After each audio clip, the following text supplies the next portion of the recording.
Hello, welcome to EPG Pathshala. I am Dr. Anurekhachari Wagh, Assistant Professor at Department of Sociology, Savitribai Phule, Pune University. I am coordinating the paper on Sociology of Gender. Today we are going to discuss the module Women's Writing and Women's Lives. In this module, we are going to first raise the question why women's writing and women's life is important to understand, especially in the context of gender.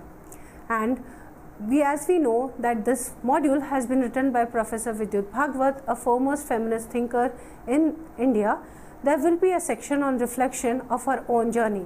Further, using this idea of women writing, she would also understand how regional social history can be constructed, and through it an understanding of feminism and in terms of power and inequality could be understood. The module would also focus on Bhakti literature and women's writing and women's life. Further, using the contemporary interpretation of women's writing of the past, the module will also focus on Maharashtra and women's writing.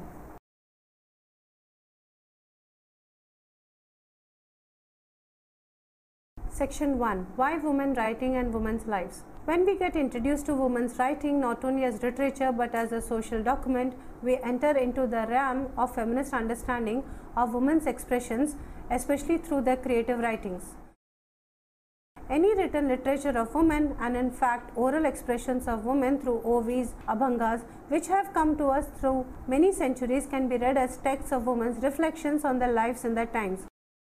We should not look at the category of women with an uncontested, uncritical gaze, but we have to keep in mind that when women decide to express themselves creatively, orally or in written ways, there is some resistance and some alliance, some interest groups, politics and some genuine concern for the whole humanity. And women's writing shows us that this writing has a vision of their own.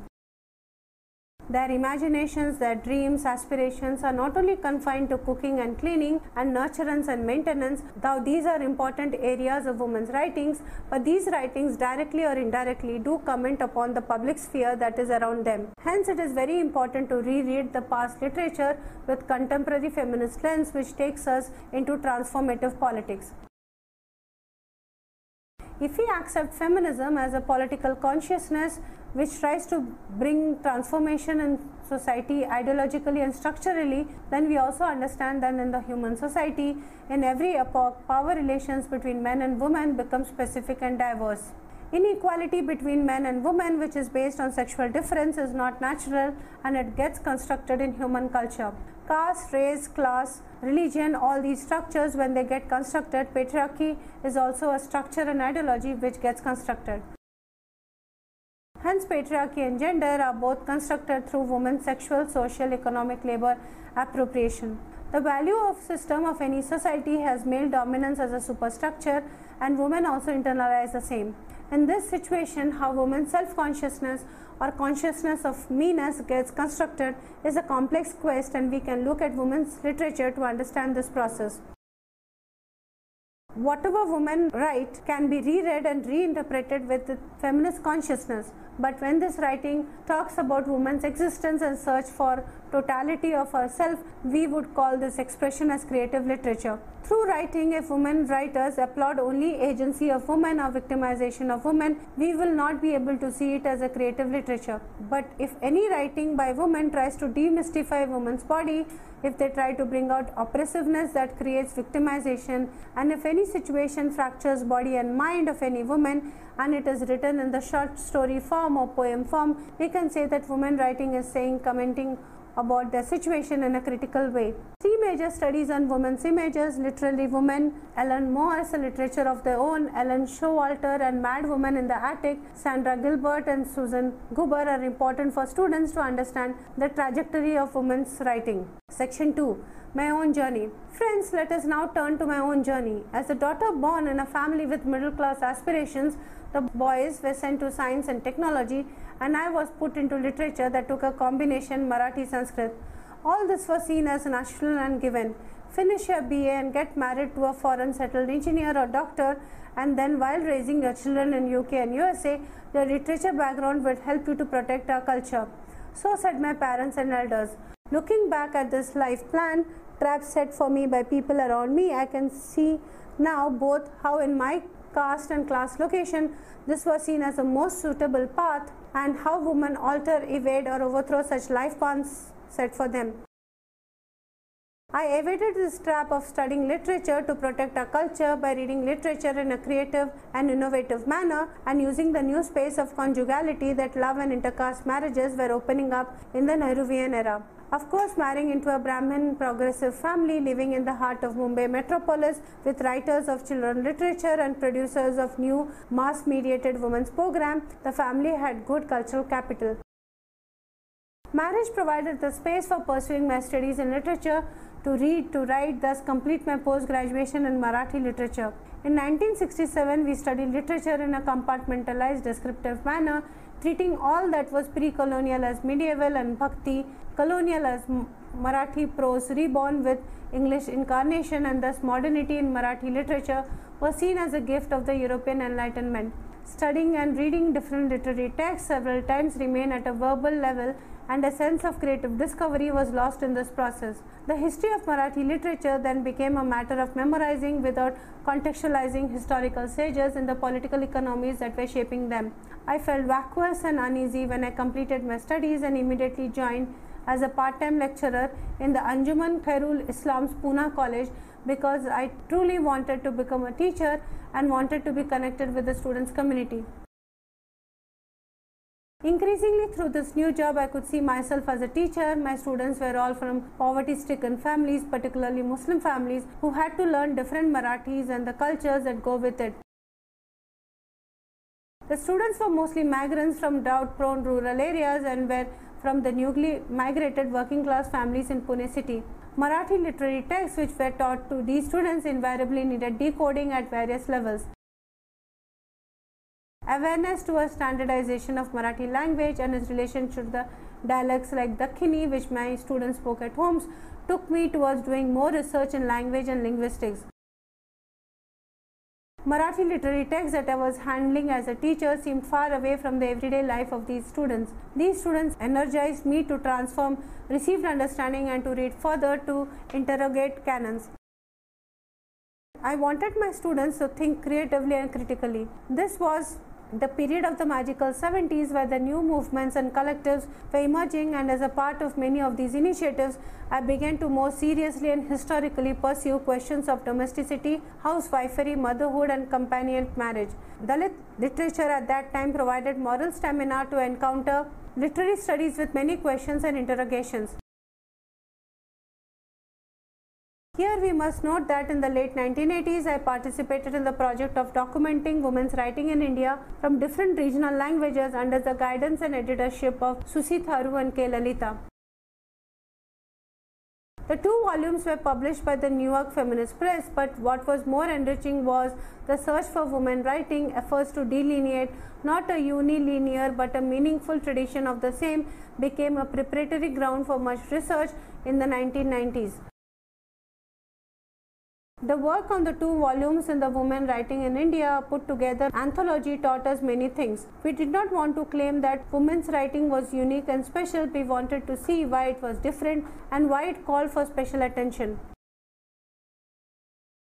At one level, women writers are as much as victims of social ideologies about the subordinate status of women as men writers. We also did not want to argue on behalf of the women writers and suggest that the work is misrepresented or misjudged and overall they are marginalized in the field of writing.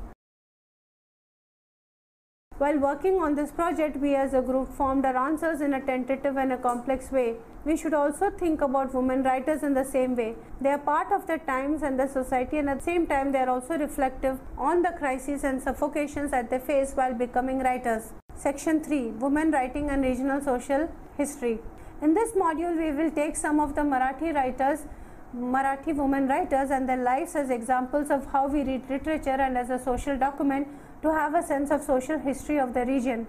Women's writing in every language needs to be studied against the grain of the text, and when we learn to read between the lines of these texts, we will be able to locate women's subordinate status in the society and how they resist and create a space for themselves, and at the same time create the collectivity and community and make knowledge making possible for themselves, and how they create a gendered form of knowledge and redefine the world of their times. Section 4. Bhakti literature as women writing and women's lives. After a prolonged neglect by the Indian as well as Western intellectuals, the Bhakti tradition is at last getting the necessary critical attention, both as a part of this newly found interest in general due to the impact of the post-1975 women's movement and the women's studies programs. A good body of work on the Bhakta women, particularly Sant women, is now being published.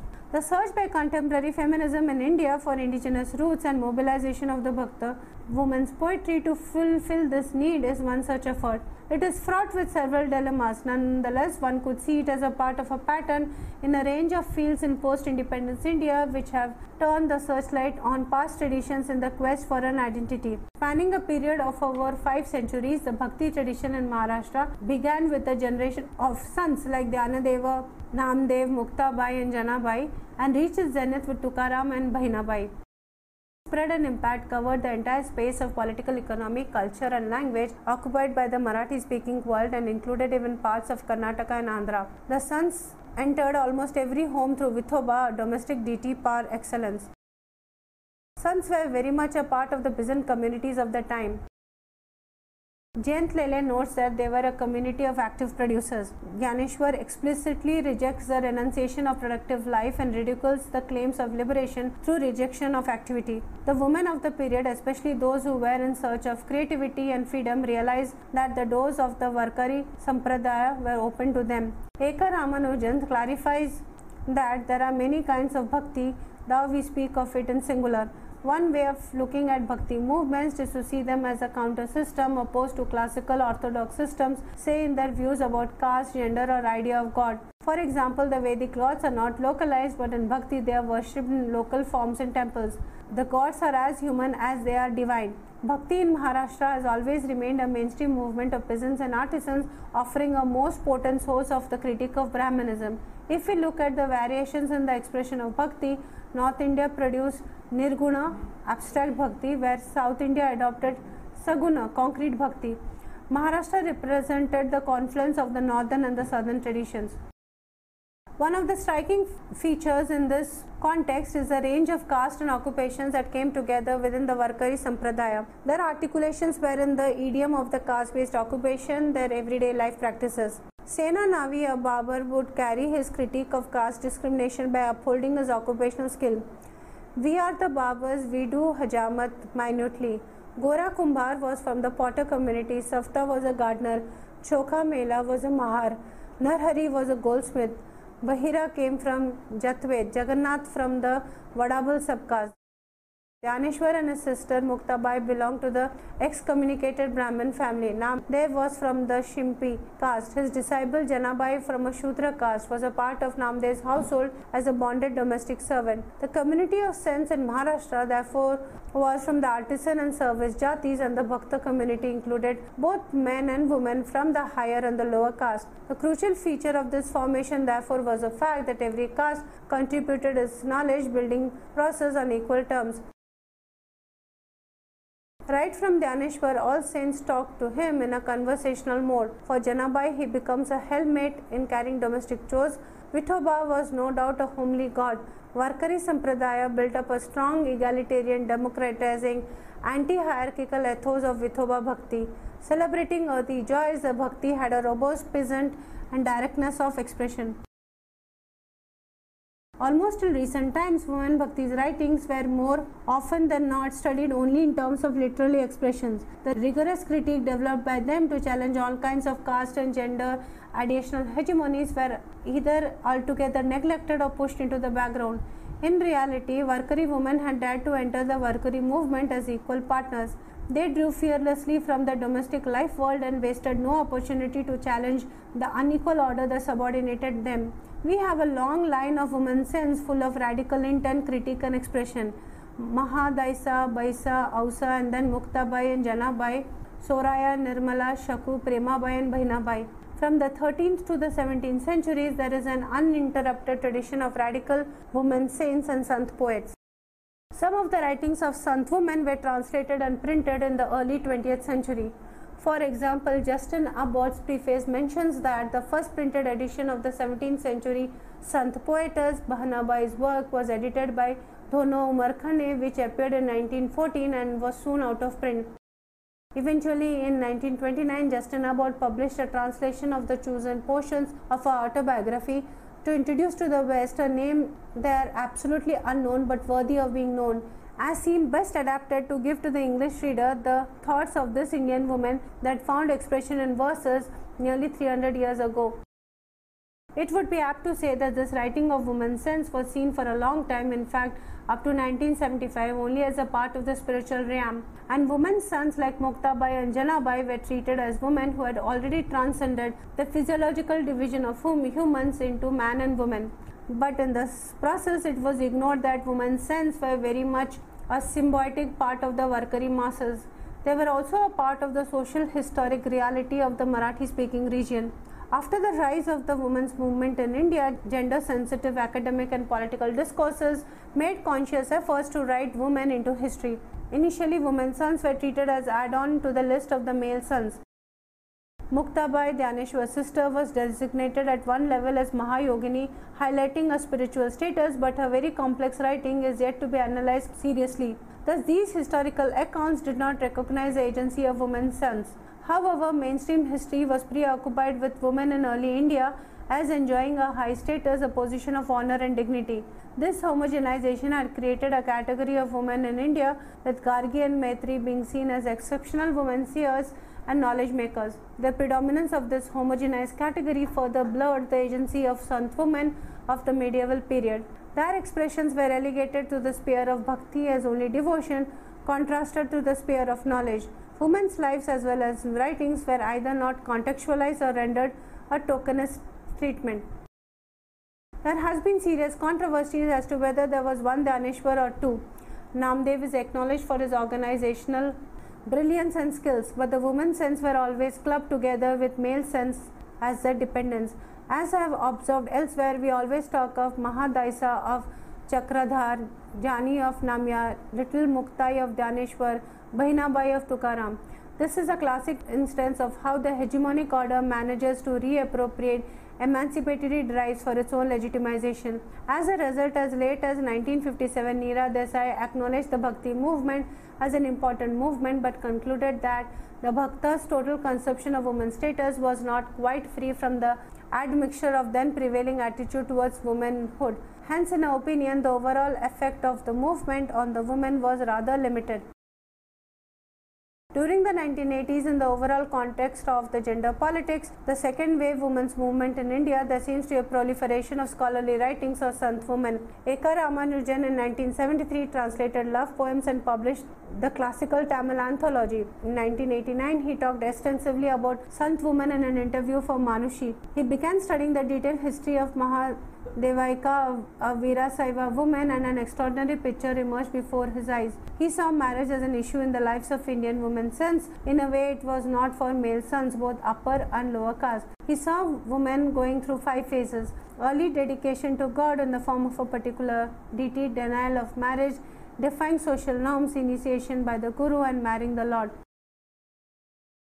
The upper caste male's battle is with the system as a whole, often internalized as the enemy within, whereas the woman's son's struggle is with the family and family values. The woman's son remains feminine because she has nothing to shed, neither physical prowess, nor social power, nor purity, not even spiritual pride. She is already where she needs to be in these sons' legends. Since Bhakti movements, radical in the beginnings, eventually got routinized, Ramanujan suggested that the Sant writings have to be constantly reinterpreted and rescued from domestication that they undergo. In his opinion, Bhakti movements do offer alternatives, humane and creative ways of being and acting. Hence, he gave immense importance to the lives and poems of women's sons, for studying Indian women's voices, for finding alternative conceptions in the Indian civilization. Jayant Lele, in his edited work on Bhakti movements, makes pertinent observations about women's sense in the context of tradition-modernity debate. He argues that when Dharma speaks only as an oppressive movement, as a duty from which the joy of performance has been stolen, it becomes coercive. He sees Sant women's rebellious posture vis-a-vis the social order in the current context of their reality as a communally exchanged young brides in an alien patriarchal patrilocal family in an often hostile household. According to him, women's sons' love transcended the prison gates of legitimized duty, false modesty, enforced honor and oppressive kinship. Section 5. Contemporary interpretation of women's writing of past. In the 1980s, feminist scholars of the second wave of the women's movement were grappling with an extremely troubled situation in India. The statistics of deteriorating women's status, the experience of women's overall victimization, and sexual exploitation complicated by the locations in different communities, castes, classes, and absence or invisibility of women's collective resistance in the historical narratives, an urgent need of writing cultural historiography in order to combat naturalizing or essentializing the woman question. All these presented immense complexities. A nuanced understanding of the recasting of Indian women during colonial period was attempted. This also led to researching women in early India and challenging the myth of golden age. The search for women's voices in Indian history sought to make them audible as specifically women's voices. This was a context within which women's sons' lives and writings were foregrounded and studied by feminist scholars of different ideological dispositions. In the late 1980s, feminism emerged as a critique of biologism and sexual division of labor. It rested on the assertion of the right to chosen political affiliation and social identities above birth-bound ones. Women's membership of any community or even of the state was seen as problematic due to the patriarchal modes. The roots of misogyny were rightly traced to traditional as well as modern male-dominated cultures. The stereotypical abuse of weaker sex along with deep-seated phobic anxiety about the woman's body and its reproductive ability was critically analyzed by feminist scholars and activists. Sexism was defined as a process providing a rationale for the disempowerment of women in all spheres of life, secular and spiritual. In this milieu, it is not surprising that the special issue of Manashi celebrating its 11th year sought to resurrect women's sense as exercising individual's choice and creating alternative tradition. Women's sense were seen as extraordinarily courageous and creative women who asserted their right to their own life as they defined it. The writing was seen as a celebration of their individual choice and the religious path as an escape from the narrow confines of domesticity. Uma Chakravarti situates gender relations within the context of caste, class and delineates the issue of the control of female sexuality as a central issue. Chakravarti acknowledges Bhakti as rich tradition, particularly significant for women for both variations and commonalities in its social and religious implications. Here the dominant Brahminical ritual is an attempted to be turned upside down, boundaries operating in the social world collapse, and the shackles imposed by the rigidly hierarchical social order are stretched to provide breathing space for some men and women. She warns against homogenizing Bhakti into a neat unified tradition and simplifying its social content, and suggests that the extent to which Bhakti dissolves gender lines needs to be investigated further. Kumkum Sangari provides an analysis of Bhakti. Thus, in an economy where the labor of women and the surplus production of the peasant and artisan are customarily and naturally appropriated by the ruling groups, high Hindu traditions sought to encompass and retain the management of spiritual surplus and to circumscribe its availability along lines of caste and gender. In this spiritual economy, the liberalizing and dissenting forms of Bhakti emerge as a powerful force which selectively uses the metaphysics of high Hinduism in an attempt to create value grounded in dailiness of material life within the reach of all. Susi Tharu and K. Lalita, compiling an anthology of women writing in India, argue that we might indeed learn to read them not for the moments in which they collude with or reinforce dominant ideologies of gender, class, nation or empire, but for the gestures of defiance or subversion implicit in them. Tharu observes a part of devotion set up no barriers of caste or sex. The women poets of the Bhakti movements do not have to seek the institutionalized spaces religion provided to express themselves, and the women's poetry moved from the court and the temple to open spaces in the field and the workplace and the common woman's hearth. Tharu and Lalita do acknowledge Sant women's writing as expressing a new sense of self-worth, new dignity to domestic chores, new confidence, and even their access to wider world, but note that their options were limited. They too doubt whether patriarchal controls were radically questioned and the lives of ordinary women changed. Vijaya Ramaswamy's work, Walking Naked, Women, Society, Spirituality in South India, appeared in 1997, mapping the spiritual history of women in the context of social structures through historical time and space. Her study looks into the issues of gender inequalities in the context of dominance and power and the debates over female sexuality and education. In Marathi, Indumati Shevde's Sant Kaviyatri, published in 1989 under the guidance of Suma Chitnis, the editor of the series of the book Sri Muktyache Maharashtratil Paulkhana, it was, in the Shevde's own words, an effort to search for the seeds of contemporary women's movement in the past in order to create an understanding of the struggles of contemporary women in search of the self. During those years, I too was engaged in researching the complex weave of Sant women's compositions in Maharashtra. Man-woman relations in the writings of Sant poetesses, written in 1991, is an effort to show how women's sons were talking differently as women and hence even as sons. Marathi literature as a source for contemporary feminism. Bhagwat argues that feminist movement in Maharashtra state ignored its own tradition of a succession of women's sons and other women writers who had inverted and occasionally even subverted the classical ideals of womanhood embodied in the hegemonic text. The movement paid a price for its failure. It appeared to be based on dry, abstract ideas lacking roots in soil. The last decade has posed special challenges to feminist scholarship in India, and new directions and issues have opened up. As Rajeshwari Sundarajan has argued, feminist scholarship moved from victimization of women to resistance. An agency of women has emerged in the context of majoritarian religious politics and its mobilization of women, and the failure of the state and its laws to ensure women's safety or rights. The other important context of 1990s, at least in Western India, has been the challenge posed by Dalit Bahujan feminist perspective and organization to feminist and non-Brahmin historiography and epistemology. These challenges have led us to reflect on questions like what constitutes resistance, can the resistance to patriarchies and Brahmanism caste hierarchies be neatly separated even if only for analytical purposes. We are impelled to reflect on what we hide when we privilege the voices of women's sense as voices of female resistance as if they are unmarked by the caste location. Soraya by a Mahar Sant questioned untouchability. Oh God, every human being carries impurity along with purity. Then why should some human beings be treated as untouchables? Or Janabai, a bonded slave as a dasi, that too of a Shudra caste, consciously stated, I am low born and kept outside the temple.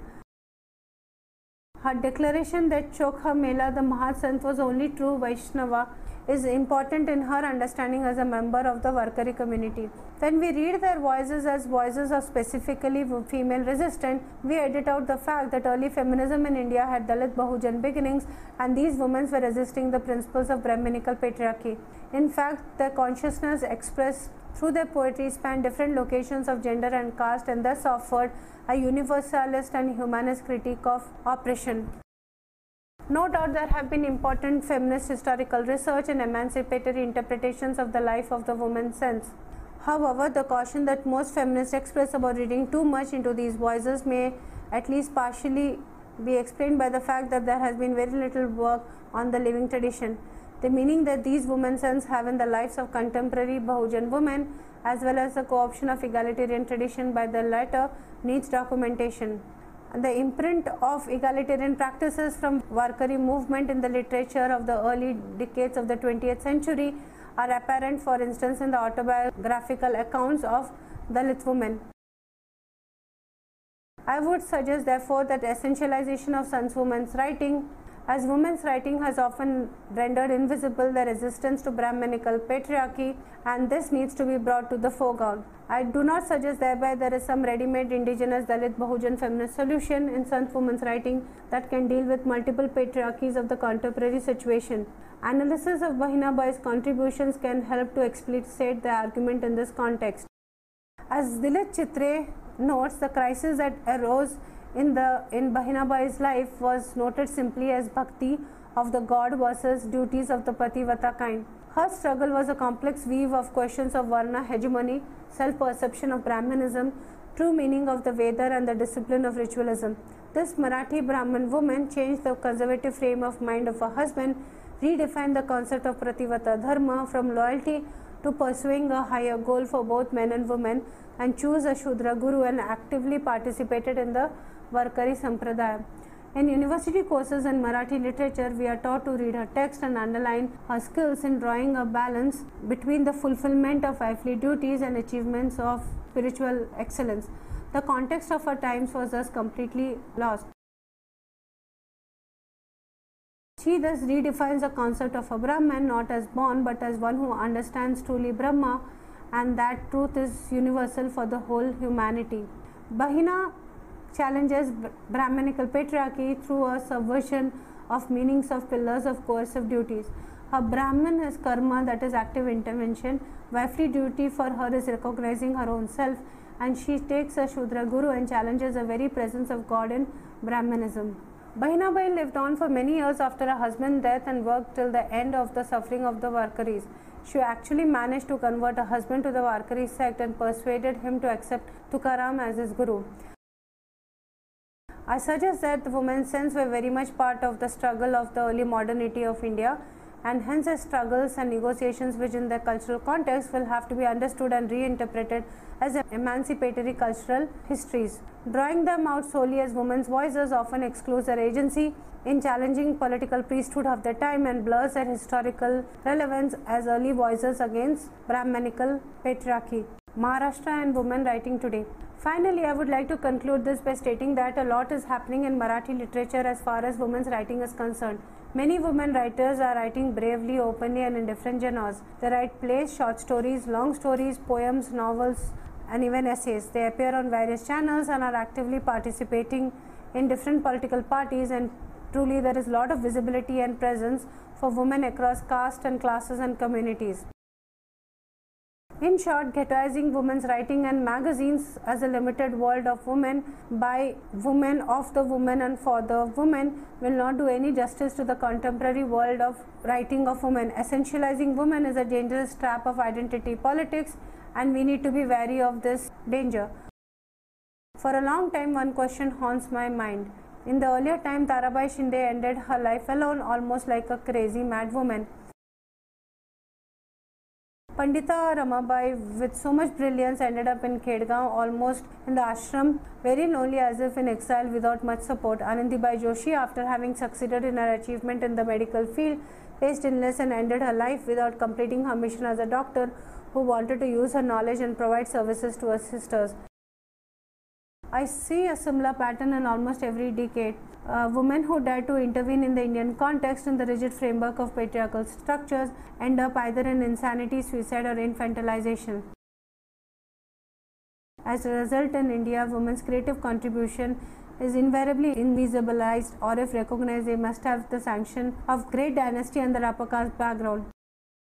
Recently, we witnessed Ajita Kale, Marathi writer living in US who hanged herself tragically at a very young age. Priya Tendulkar, a sharp, eloquent short story writer who died untimely. Gauri Deshpande, a committed woman writer with a liberal perspective, died due to alcoholism. All these creative writers, including Kamal Desai, never wanted to be counted as women writers because they felt that this would lower their literary capability and evaluation. Thus, the urgent need right now is for far more projects like these which read literary text in their own and our own context, each seeking to illuminate the other, and for those with an explicit pedagogic intent so as to make women's writing a critical site for the production of new knowledge and beginnings of a new feminist consciousness. In this module on women's writing and women's life, many of these issues have been raised, especially concepts relating to women writing, oral and written literature, transformative politics, social history, Bhakti literature. What is very important that this module has really focused on the importance of social history and has led to a sensitive understanding of feminist understanding of women's expressions, especially in terms of the creative writing. Further, we have also understood how culture structures, frames and constraints women's voices and expressions.